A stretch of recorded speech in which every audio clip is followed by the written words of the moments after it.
How close did he come to pulling this off? I can't get into specifics. There was timelines that were outlined in some of the evidence that we found. We feel confident, though, that we were able to stop him before he was able clearly to get that done.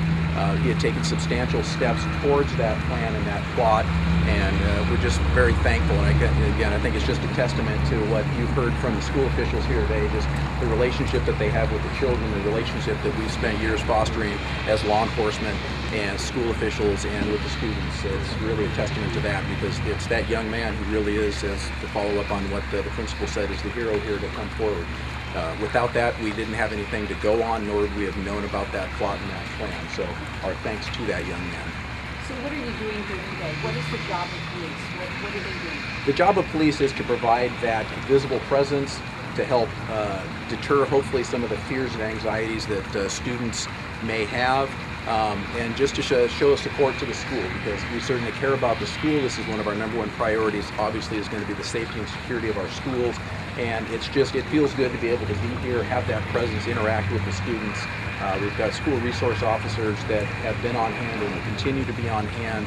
Our patrol officers have been directed to maintain a presence not only here in this area of this school, but throughout schools in the district, because we know that that fear isn't just localized just to the one school, and that we've got a number of schools and thousands of students here in Albany that we want to be able to show support to. How long will you be on campus? The rest of the school year, rest of the week? Throughout the rest of the school year. I mean, we have a school resource officer that's assigned specifically to West Albany. That officer will certainly continue with what he's doing, and just under the circumstances, yes, we would just look for every opportunity for patrol and officers just to interact and be a presence in and around the school.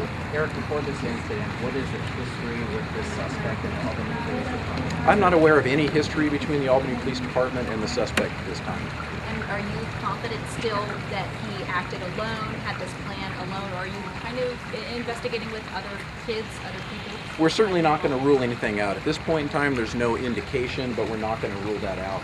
The investigation is far from over. We've got the initial part, which was making that home secure, getting the suspect into custody, and now the work really begins, which is trying to piece together what happened and why, hoping to glean information from students, family, friends that would have information that would paint the picture of what was going on with this young man and why he chose to hatch a plot like this.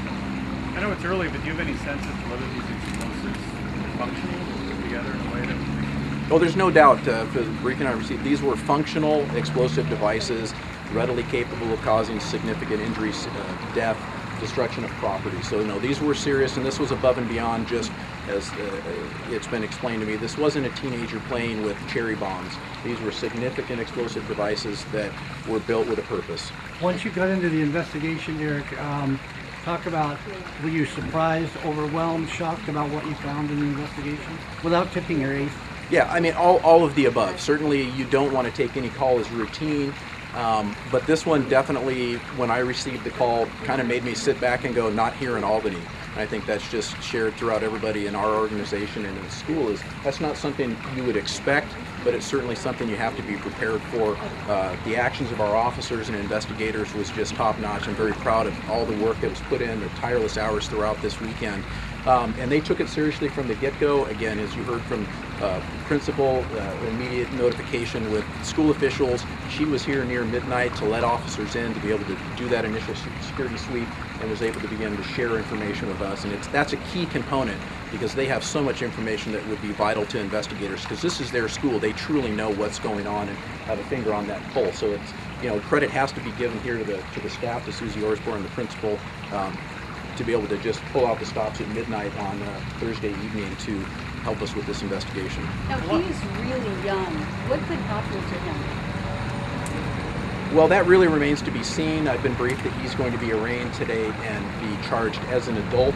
That definitely certainly will change things. He's a 17-year-old young man who's going to be charged as an adult with attempted aggravated murder, possession of an explosive device, manufacture of an explosive device. So what the specific outcome will be, boy, that's really not for me to decide. I could only speculate. But A lot of parents don't really know what their teenagers are up to. Is there any sense that any family members had any idea that anything was going on up there on the floorboards?